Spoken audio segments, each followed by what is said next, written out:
quand on parle de révélation, là, générale, on parle entre autres de la révélation dans l'intériorité de l'homme par la conscience morale, et j'aime beaucoup les expressions de Calvin ici.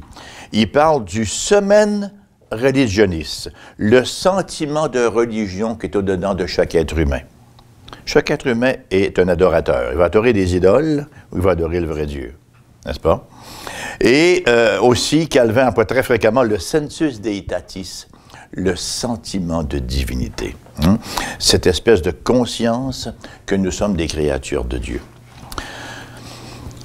Et ça, c'est un point qui est extrêmement important au niveau de la révélation. L'homme ne peut pas dire « Bon, je me sépare de Dieu et maintenant je suis débarrassé de sa révélation ». Il ne peut d'aucune façon faire cela. Du fait qu'il est homme à l'image de Dieu, il y a constamment ce témoignage de Dieu dans son cœur qu'il est image et qu'il est redevable à Dieu.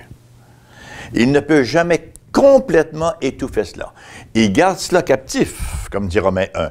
Il va tenter de supprimer cela, mais ça demeure toujours là. Il a cette révélation-là.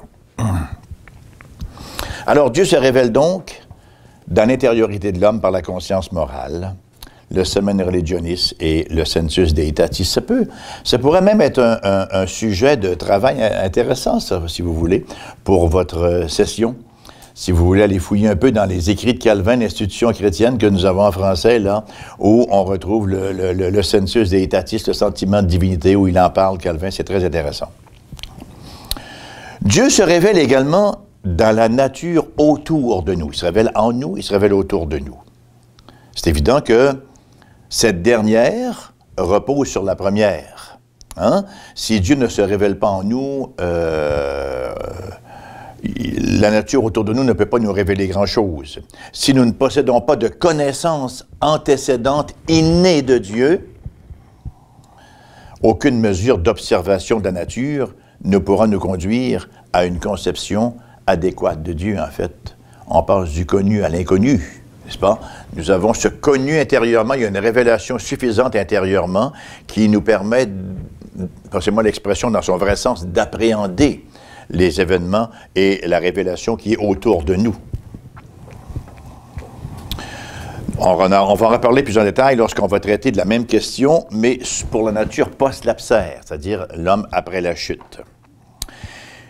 Pour l'instant, qu'il nous suffise de dire que la présupposition de toute connaissance de Dieu repose sur le fait de l'imago Dei, encore une fois, que l'homme a été créé à l'image de Dieu. Il y a peu de chances que les animaux connaissent Dieu, n'est-ce pas? Mais les hommes ont cette capacité de connaître Dieu du fait qu'ils sont à l'image de Dieu. Par ailleurs, la connaissance naturelle intérieure n'est pas complète en elle-même.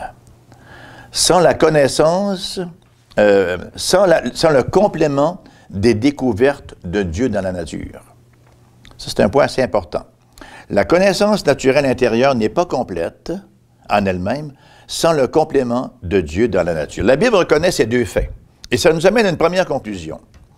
L'homme, même l'homme le plus, n'est-ce pas, dévoyé, le plus débridé dans son péché, le plus païen, n'a aucunement besoin qu'on lui enseigne que Dieu existe, aucune divinité existe.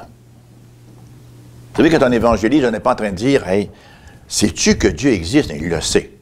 On n'est pas en train de lui annoncer que Dieu existe. Hein? On est en train d'essayer de faire remonter à la surface ce qu'il tente de garder captif. Il ne sait que trop que Dieu existe et qu'il aura des comptes à lui rendre. Et il tente effectivement de geler cela, de réduire ça au silence par tous les moyens possibles.